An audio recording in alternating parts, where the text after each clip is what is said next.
Welcome to Healthcare Entrepreneur Academy, where we seek to educate, motivate, and inspire professionals into starting their own healthcare businesses. Learn from leading healthcare entrepreneurs and other business experts as they share their journey and provide a glimpse into their playbooks for success. Loaded with valuable insights and actionable strategies, this show will guide you on your path to freedom. Now, please welcome your host, entrepreneur, healthcare practitioner, and MBA, Jason Duprat. This episode is sponsored by my free presentation for the Ketamine Academy. If you're tired of long hours, constantly being on call, or having to give up your nights, weekends, and holidays, all for an employer that only thinks of you as a productivity number that they're trying to maximize, then it's time to break free from the hospital grind, become your own boss, and finally take control of your professional trajectory. It's time you start your own practice. I know it sounds really scary, maybe even a little impossible. I get it. You got student loans, you're working tons of hours, and you may not even be a physician. Well, I am here to tell you that it's absolutely possible. Starting my own clinic was exactly how I started my healthcare entrepreneur career, and there's one specific type of clinic that almost anybody can open.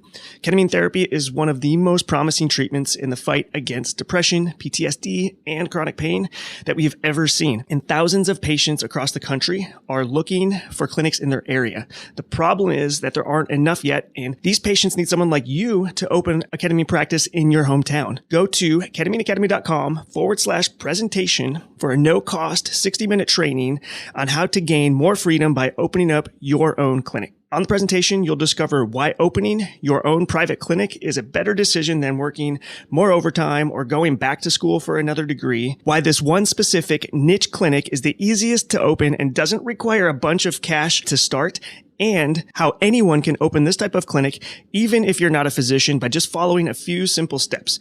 So to register for this free training, just go to ketamineacademy.com/presentation.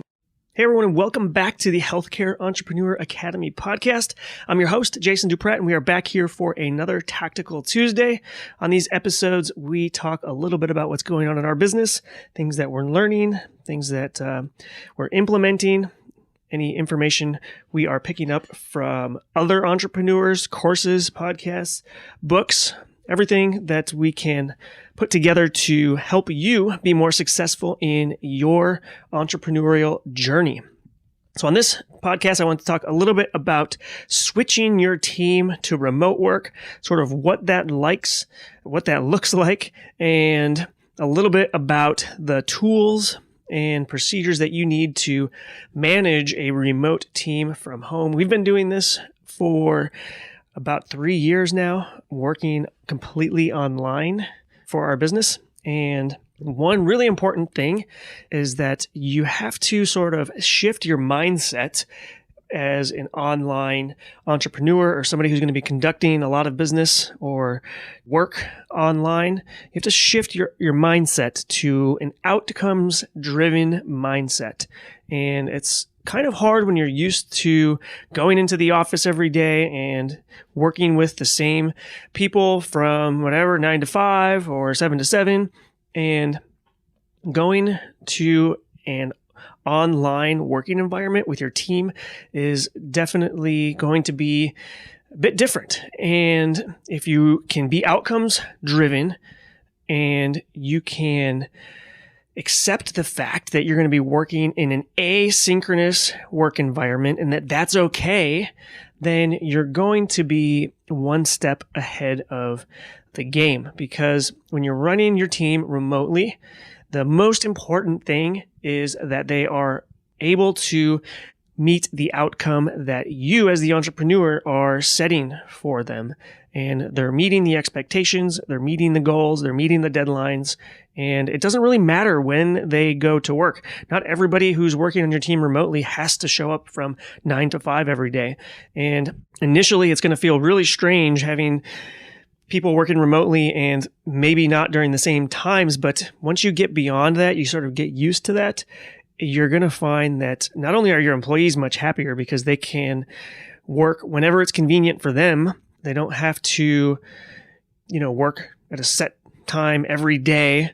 They have much more flexibility in what they do with their time. As long as the outcome is met, it really shouldn't matter. And you're going to have really happy employees, and they're going to go above and beyond to stay working with you because there's not a lot of jobs that offer this type of flexibility. And if you're able to do that, I think you're going to have a happy team and have great results. And I think over the time, we're going to eventually see a lot more remote working, especially now that most companies that can have been forced to work remotely. And although it's something that they've been sort of forced into, I think the fact that they're forced into it is going to let them sort of force them to see that it's a system and a way of doing business that actually works. It works quite well. You don't actually have to have a team in an office all the time for every type of business model. There's room to be flexible. There's room to allow some independence with your contractors or your employees and just hold them accountable to the outcome. But in order to run a remote team, you have to have a certain set of tools. So there's some must-haves. You got to have some softwares and some tools to make this happen. So I'm going to share a few of those with you on this episode and let you know how we are using them, what we've found to be good and not so good. And hopefully you can use this and implement some of these things as you shift towards a remote team, or you begin a business that's online, or you're responding to this COVID situation and you're forced to have your team work online temporarily. You may just find that you actually like it, and you might want to stay as remote as possible and more flexible. So some of the tools that we use are project management software. That's probably one of the most important. And there's a variety of different project management softwares out there. We use something called Asana, A-S-A-N-A. And there's another one called Trello. That Asana and Trello are very, very similar. From what I can tell, I've used both. There's another one called Basecamp. That one has the advantage of being a flat fee per month, whereas I believe Trello and Asana both charge you per user per month. You might be able to, if you have a bigger team, save some money by using Basecamp. It's a flat, I think, $100 a month. But essentially, you can create projects, and in that project, you can form teams. And inside those teams, you can assign tasks for smaller projects or things that need to get done to accomplish a bigger goal or a bigger outcome. And it's super convenient because in those, you can do some chats. You can assign tasks or responsibilities to somebody, and you can actually make different tasks or responsibilities dependent on someone else. So for example, if you are starting a new landing page and the copywriter needs to write the copy before the website developer can create the actual page, you can set up a series of tasks that are dependent.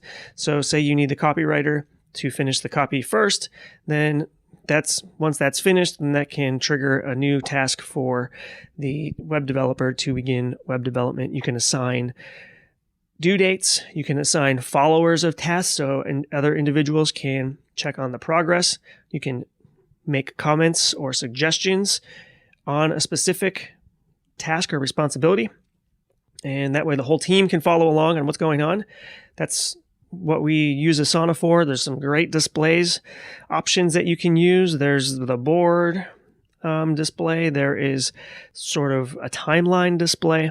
And that's a tool that we found extremely helpful because, believe it or not, even with just a smaller business like ours, which is a couple of online courses and a podcast, there's a lot of small steps that have to happen in many different arenas in order to actually manage these courses, to manage the podcast, to make sure that everything gets done behind the scenes that needs to get done, to create amazing customer experiences and amazing content for the podcast. So that's how we manage everything.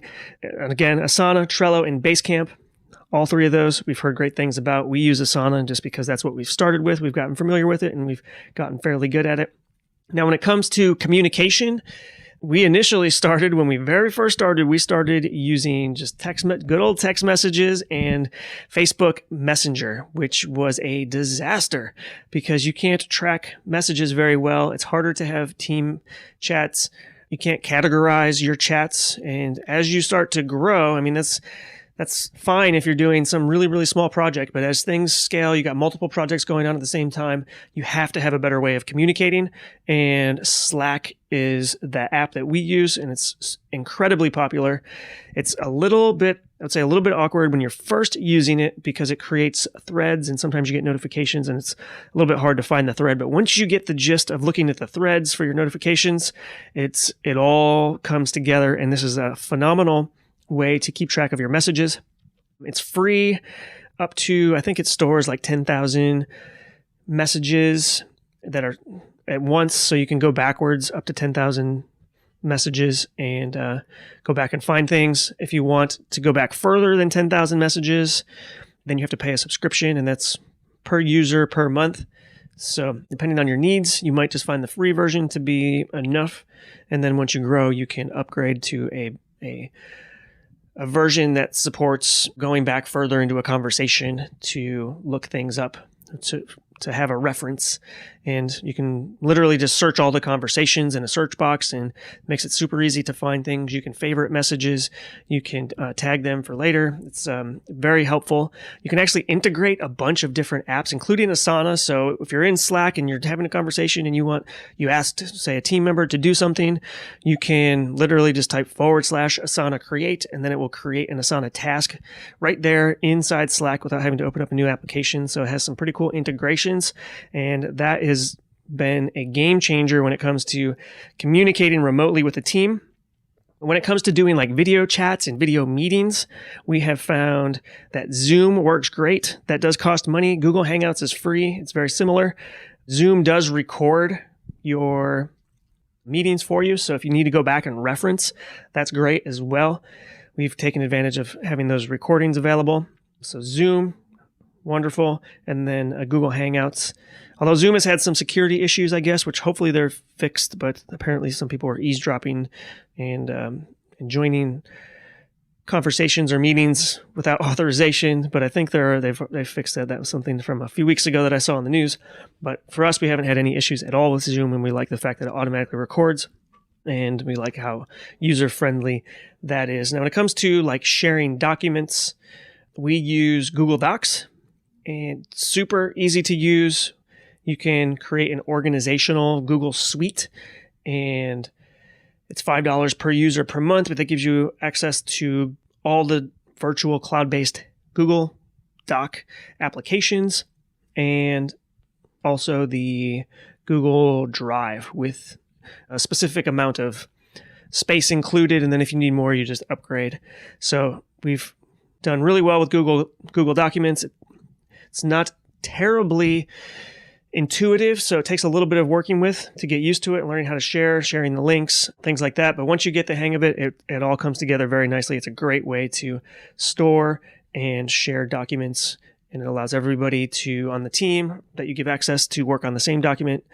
So it's a great way to have everybody sort of providing input on a document all and just keep it sort of in one central spot so people don't have to download it, make their suggestions, re-upload it, and then reshare it. It's very tedious to do it that way. If you use a Google Doc, everybody can log in. It tracks who's making changes or suggestions, keeps track of that. So very handy. When it comes to doing remote work as well with your team, one thing I wanted to mention is the need for meetings. You have to have meetings. Meetings tend to be a huge waste of time, so we try not to do very many at all. We actually only do one meeting a week, actually. And typically those are under 45 minutes, and it's only on a need-to-know basis. And typically the need-to-know, the things that are changing rapidly or evolving frequently is the marketing.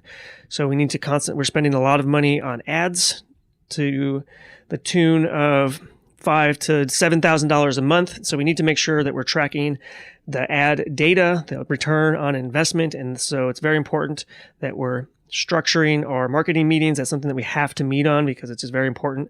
We keep it just to the marketing team. And if we have other things that need to be discussed, we will invite others in and continue the meeting.